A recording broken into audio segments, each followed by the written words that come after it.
Hey guys, welcome to another video on the Inside Spurs show. Happy Tuesday morning to you all. We've got a bit of a packed show today. I can't lie. I wasn't expecting as much information and reports and things like that to have come out in sort of the last 24 hours, but we've got a lot to get into. We're going to be talking about a race developing for Tyler Dibling between Manchester City and Tottenham.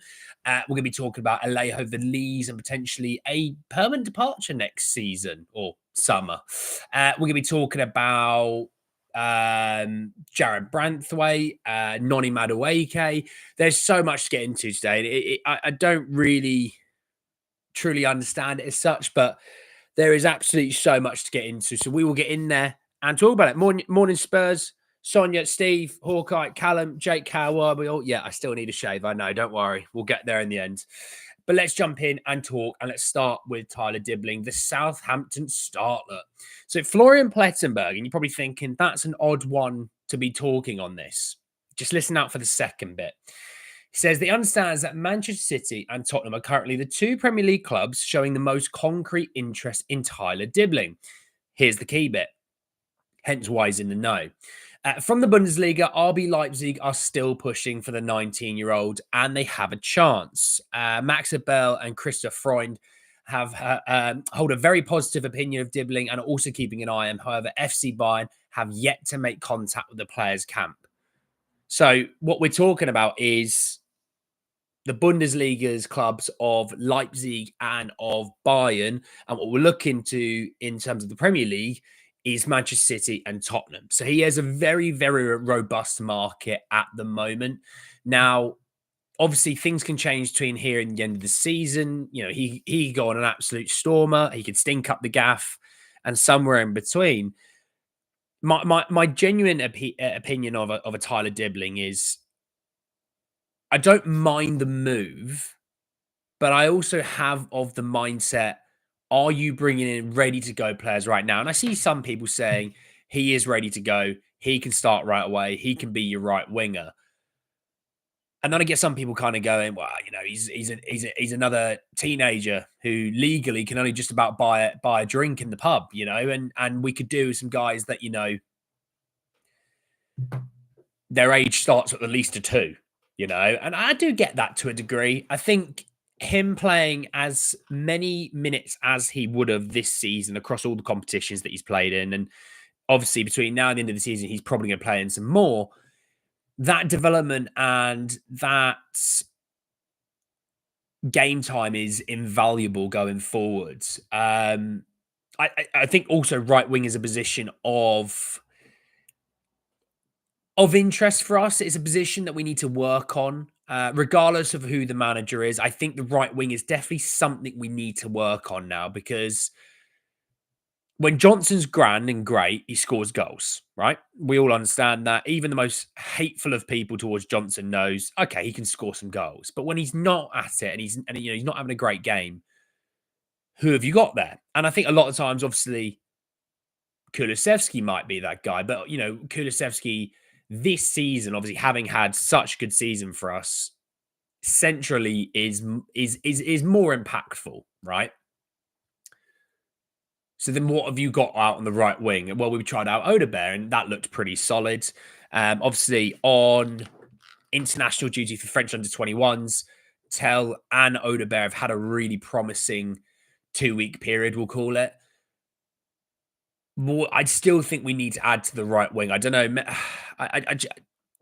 I'm not blown away by the options out there personally. And Dibling might be that guy. And, you know, if he is that guy, then fair enough. There's no issues. But I would love to know how much this is going to cost. He's not going to come for, 20 to 30 million, right? It's going to cost at least 40, maybe even 50. Is that the right move? You know? That's my question. Morning, Yannick and Jazz, XL, Simo, Kate, how are we all? So look, we'll see on Dibling, but the fact that you've got 2 big clubs in Germany, you've got champions of England. They are still technically classed the champions of England. I know Liverpool will end up being that, but they're still deemed that until Liverpool have won it this season. By the way, it looks like Trent's off to Real Madrid. That's pretty hot on Twitter today. But back to it, the fact that those sort of clubs are interested in him, you can just see, all right, there is a player here. There is. And is it one of those that we look back on in 3 or 4 years' time, the way we look at, Wilfred Zaha when we first got linked to him, Jack Grealish when we got linked to him, amongst others? Have we missed out? So there is that. Morning, Ray. How are you, my friend? Thoughts on Spurs looking at both Cunha and Gomez for more than 100 million? You're not going to get both of them. Dibling will be a good signing, but the likes of Man City, Bayern, and Leipzig will be difficult. Bakayoko and Buemo will be great as well. Baz, mate, how are you? Bakayoko, I don't think has had the season that everyone thinks he's had. Perisic has dropped him from the team. I can't lie. And Perisic is 36 playing at right wing, where he's actually a left wing back / left wing. So, and Buemo out of the two of those, Yannick, would be the one that I would want out of the two of those names. But anyway, let's move on. Sort of loads to talk about. These are the best days to talk about Spurs. There's so much to talk about. Well, let's talk about Alejo Veliz, actually. And then I want to come to Madueke and Branthwaite afterwards. So, Uriel Lugged, okay. It's a bit of a belter name. This is translated. Okay, so he says that Alejo Veliz will return to Tottenham when the season ends. At the end of his loan deal with Espanyol, the striker will have to return to England. So obviously, Espanyol are not going to be taking him on permanently or anything like that. Nothing is planned for next season yet, but a permanent departure from the English club is not ruled out. Now, I would have liked Alejo to be given an opportunity. But then you actually sort of think about it. Lancashire really hasn't had that opportunity. Scarlett really hasn't had that opportunity, And is it because they're not just really the attacking options that we want? 13 million we spent on Alejo Veliz, by the way. 13. Why is it that nothing has worked? Like that? Why is it that we've not seen anything on Veliz since joining Spurs? You think he scored a hat trick one week, right? And the whole season, if you take away that one game where he scored a hat trick, I think he scored one goal. And I don't think Espanyol was ever going to be the right move when Espanyol have Conte level football possession. They have like 30 to 35%. It's not exactly a fair comparison towards what Spurs have with Ange, where sometimes we have 60, 65%. So I don't think the loan move was the right move either. I don't know if he's ever going to get that opportunity. I think if you do get a solid offer for him, I think it might be a case where you go, just cash in, cut your losses. Even if you get 7.5 million, just take it and move on. Yeah, if he's not going to get that opportunity, just do it. This is what the big clubs do. They might buy a youngster. It doesn't work out. They just cash in where they can see the most value there and then. And that's the kind of thinking I'm thinking about, Do you think Romero being sold after throwing the medical department and Levy underneath the bus? Look, on Romero, we'll have to see. He will have interest this summer. The fact that Real Madrid are probably getting Trent on a free means they're going to have more money to spend towards the centre-back region. Now, obviously, I can't remember his name. Is it Raul Asensio, the centre half? He looks like an absolute player, and obviously you got Rudiger, but Alaba's missed a lot of time, but he's on big wage. I mean, Alaba's on crazy money.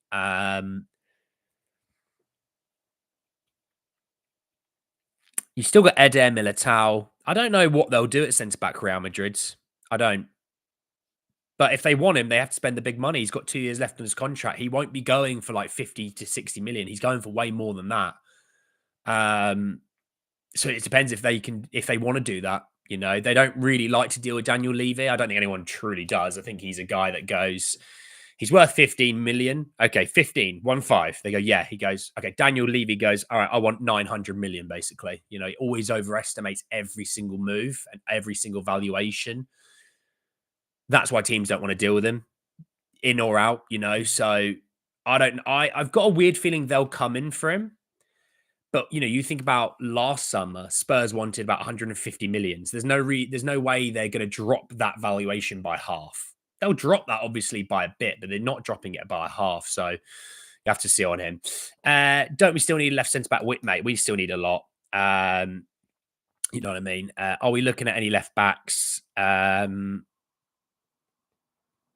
really right this second, I don't think. Thoughts from America coming against the Spurs medical team? They're incompetent. There you go. Villa are apparently looking at Basuma. Yeah, I've talked about Basuma to Villa a few times already. I'm kind of not bored of it as such, but Biss is leaving this summer. He is. You have Premier League sides that are interested in Biss.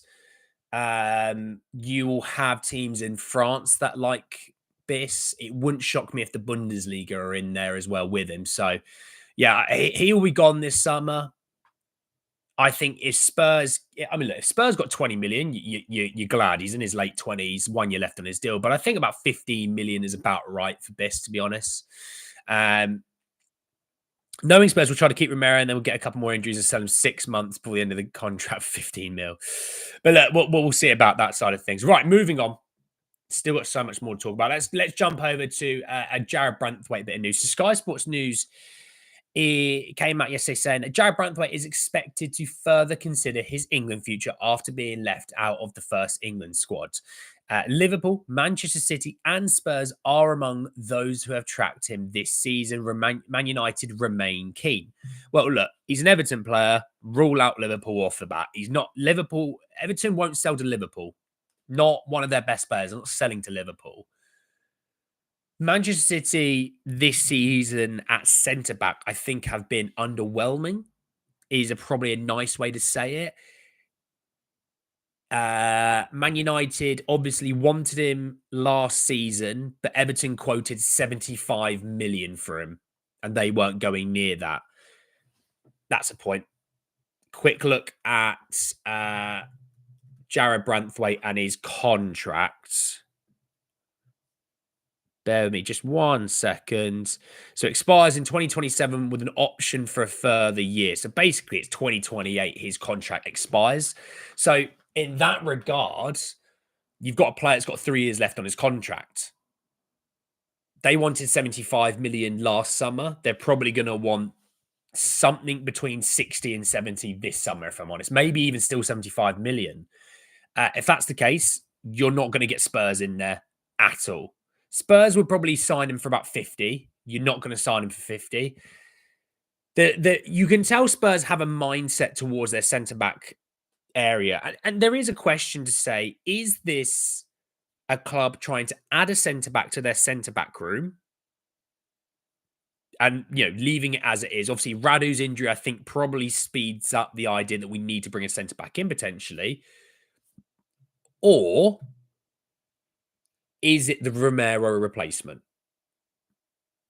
That's the other question you have there. Now, obviously, having a bid for Mark Guay in the end of the January transfer window being rejected, there's a question mark there. I think Mark Guay winds up at Chelsea this summer. That's the thinking that I have there. Obviously, you've got Vuskovic potentially coming in the summer.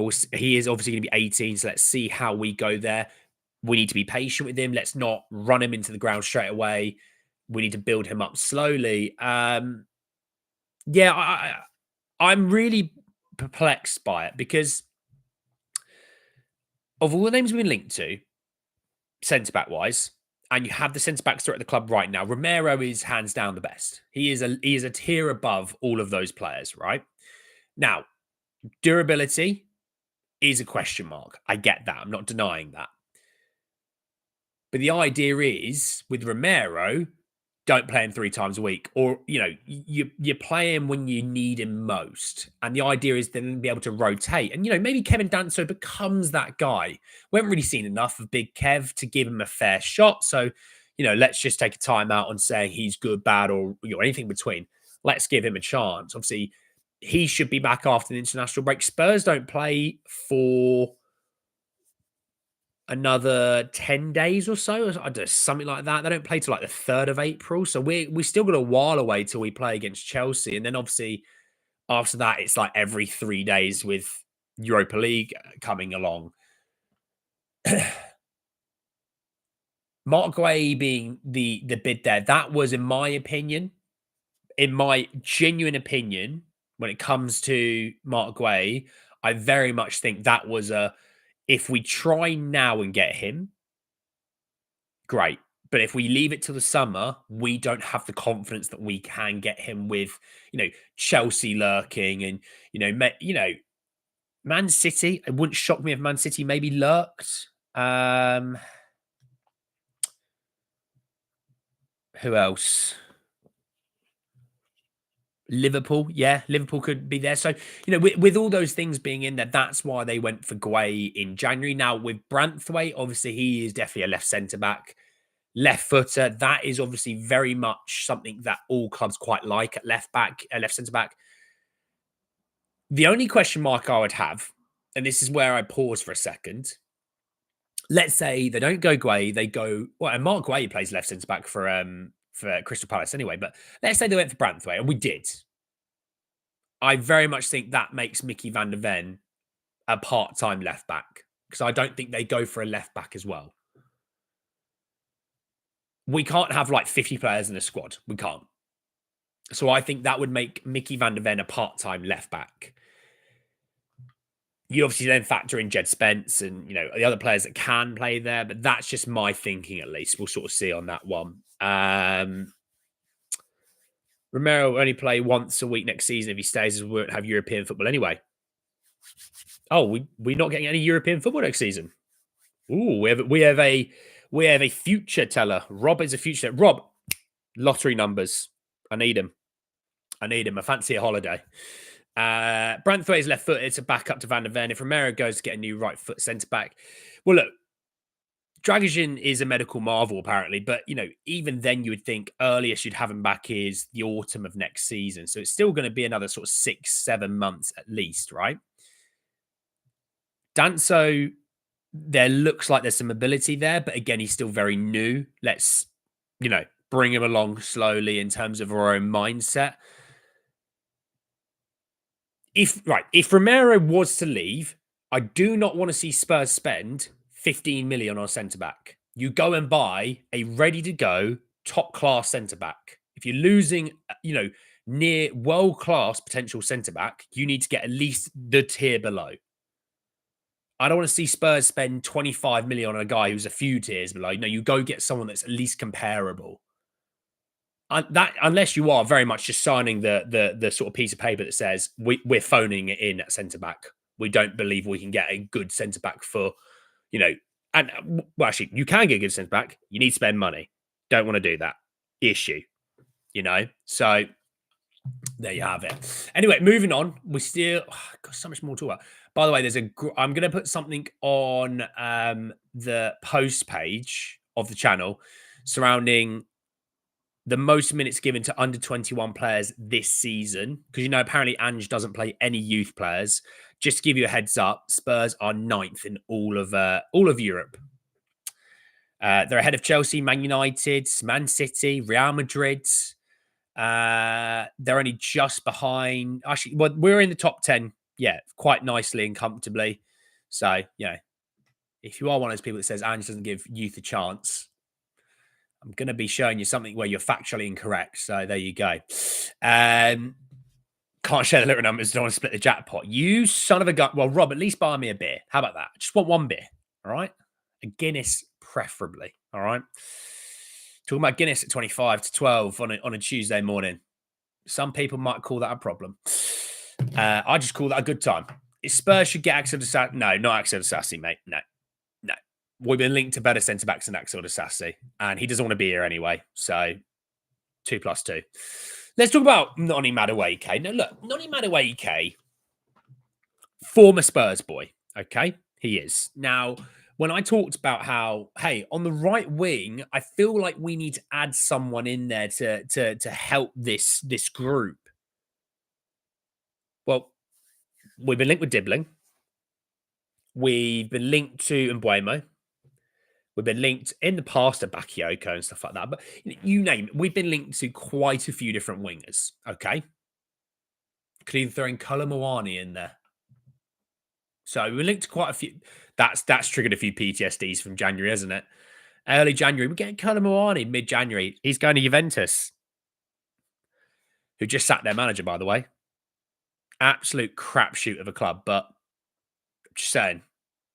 All right. Sometimes maybe don't pick the Italian team. But Noni Madueke, this comes from Graham Bailey through TBR Football, saying that Tottenham, Newcastle, and Aston Villa all have an interest in Chelsea winger Noni Madueke. Now, Noni Madueke is a very interesting player to me. When on it, I really, really rate him. Really, really rate him. I mean, this season, I'm going to just... I mean, across all competitions, he's played 28 times, right? He's got 8 goals, 4 assists. So 12 goal contributions in that time. But if you actually look at it, right? In the Premier League, he's played 23 times. He has 10 goal contributions. So 1 in every 2.3 games. You know, we'll call it even round up to 1 in every 2.5. It's quite comparable to what we have. But the interesting about Noni Madueke is how very much different style of player is he to what we actually have. You'll buy me a crate of Guinness. Good man. Good man. We'll crack one at least together, mate. We'll do that. Guinness is a drink champion. You know it. Douglas Luiz, quiet as anything. No idea. I don't think he counts as a European club trained, Callum. Regarding team minutes, they will just say he only did that because of injuries, not really as there'll be a rotation. Well, there is also that. Okay, I'm not having that. Guinness is lovely. But with Madueke, I really, really like Madueke. I really rate him. You know, I do. I've you know, watching... Clearly, Maresca likes... I watch a lot of Chelsea. I have friends that are Chelsea fans, and you know, obviously, when they play in the Conference League and things like that, when we play at 5:45, I might catch them at 8 and things, and vice versa. So I've been watching a little bit of Chelsea this season. Neto is the flavour of the month at the right wing position. You know, sometimes then Palmer might play there, Sancho out on the left. Obviously, you still got Jackson, Nicholas Jackson, and Nkunku that play in the striker position. So, you know, so I'm changing. I hate that. I hate that colour. There we go. Do baby blue. You know, he's sort of fallen out of favour. You know, when I was looking at, like, when you look at his stats, right? He's played 1 game in the FA Cup. He's played 16 minutes. He's played 1 game in the Conference League. He's played 45 minutes. 1 game in the EFL Cup, 33 minutes. He's played 2 games in the Conference League qualifiers for 95 minutes. He's not really playing crazy amounts of football. You know, in the Premier League, let me get my calendar. 1464 divided by 23. He averages 60 minutes in the Premier League. He's not playing enough for Chelsea at the moment. So, you know, there's chatter around him for 30 million. 30. Okay.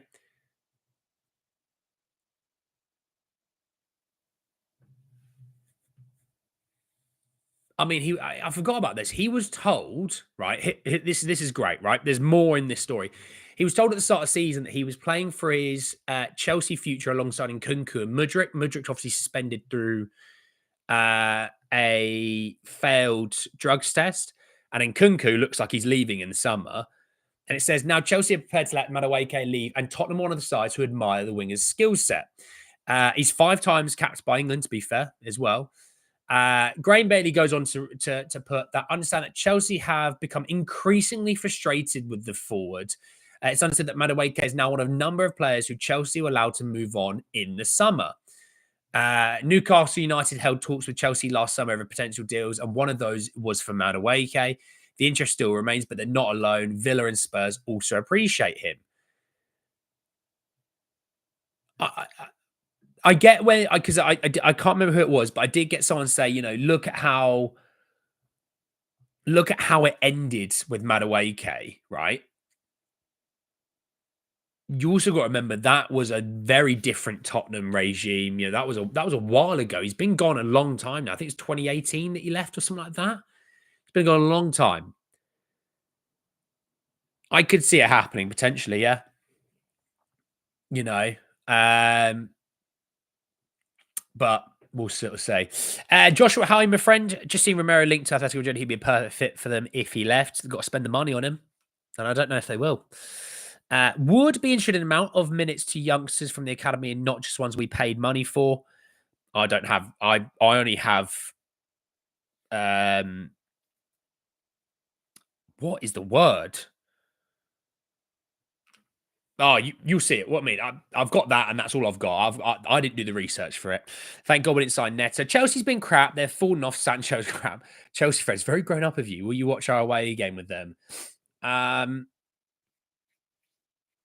Maybe actually, yeah, maybe it's a Monday night. I think we play them or something like that. You're welcome. Question, Andy. What do you think about Sancho on the left? No, just no, flat out no. The guy's on like 350 grand a week. All right.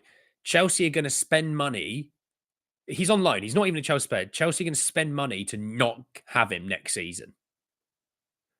Madueke's not good. We won't buy from Chelsea and vice versa. We told the tensions aren't there anymore, but the proof is in the pudding. I mean, let's see on that side of things. But look, we need to add to the right wing position. We've talked Dibling today. We've talked Madueke. And Madueke is 23, by the way. Like, he is it March 10th? March 10th, right? He is still very, very young. He's years before he gets to his prime. And if you are getting a deal in and around 30, 35 million, he's prem proven. And every time I seem to watch him, I mean, I watched him against Spurs and he was pretty good against Spurs. But every time I watch him, he seems to beat his fullback. That's all Spurs fans want with their wingers, apparently, is a guy that beats the fullback. Well, look no further. Madueke will beat that fullback. Excuse me. Look, obviously, right wing evidently seems to be a position of interest. When you think of Dibling, you think of Mbuemo, you think of, well, now Mbuemo, not Madueke, sorry. It's a position of interest. I do think Dibling is number one on that list, but I also think Spurs will look at it and go, Mbuemo is probably going to be the most expensive, but he's probably the best of the three. So therefore, Spurs won't do that. Dibling is probably second most expensive, but he's also a lot younger. So in terms of his wages won't be as high. Madueke, in terms of a transfer fee, is cheapest. He's young. He's in the middle between both of those age-wise.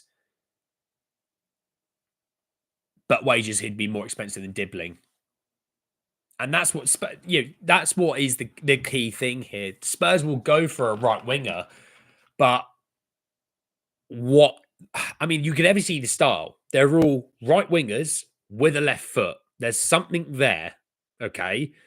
Now, yes, we'll obviously get, we got linked to Chiesa, and that was a good move we didn't make in the end because he's not playing for Liverpool at all. But he is obviously a right winger / left winger with a right foot. Evidently, we are in the market for that right wing left foot. So I don't know what exactly they're going to do, but the fact that Dibling and Madueke, there is a good question there. He left in 2021. Well, I mean, we're 4 years on from that. We're a different club from then. Chelsea's been crap. Fourth in the league, won 3 of the last 4, and our fans say they're crap. Amazing. I think maybe we think they're crap because we don't like them. They're a solid side. There's no doubt about that. They're a solid side. I don't think they're crap. I think they're crap in terms of I don't like them, but they're a good side. I think their form has dipped, but I think that coincides with the fact they have not got a striker and haven't had one for a little while. Haven't had some defensive issues as well, injuries wise, but they're still a good side. They're still a good side. He's club trained. He's club trained, but I don't think he is European club trained, if you know what I mean. Case could be available again. Don't even think about it, Callum. Don't even think about it. You might as well just pay me some minimum wage and put me out on the right. I'm going to be around more than he is, and I've got no ACL in my right knee, barely got a meniscus in that knee. I'd still play more than he'd end up playing. I'm nervous, Chelsea, because of our record. We haven't been great. Is Dibling a true right winger? Plays more centrally fairly often for Southampton as well. So I'd wonder if he's more of an attacking midfield type. I think that's more so they want to get him in the central area where he might get on the ball more. But he is very much a right winger. Yeah, very much so. But again, it's a situation where if he is versatile and he plays more than just that one position, that's a good thing.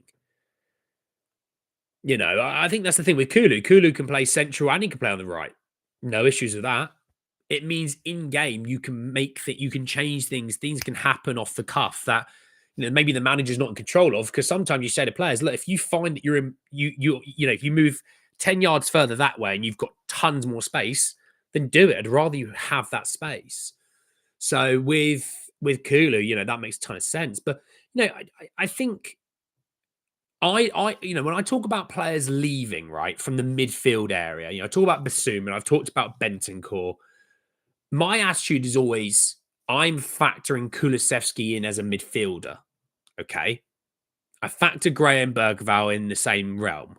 Hence why I go, we need to go for a right winger because our one of our right wingers is going to be used elsewhere in a more effective way, but he's used elsewhere. So that's why I'm like, right winger. And I think that's what Spurs is also doing. I think Spurs are also looking at going, Kulu's been fantastic centrally. We could do with another winger option. Every now and then we might use Kulu on the right wing, last 10, 15 minutes of the game and things like that. But when it comes to a full season, we want to use him more centrally and look at the Dibling and look at the Mbuemo and look at the Madueke. So fascinating stuff. Fascinating stuff. But look, thank you all so much for joining me this morning. I'm going to go off and walk a dog because it's sunny outside and I want to enjoy some of that sun. I'm going to go walk the dog. I'm going to put something on my posts on this channel right away. So if you are on YouTube every now and then, kick about. Let me know your thoughts and feelings on it. And I do put up polls most days, to be fair. But we'll be back tomorrow anyway to talk a lot more about Spurs. So go and enjoy the rest of your days, your mornings, your afternoons, your evenings, wherever in the world. And I'll speak to you all soon. Take care, everyone. Peace.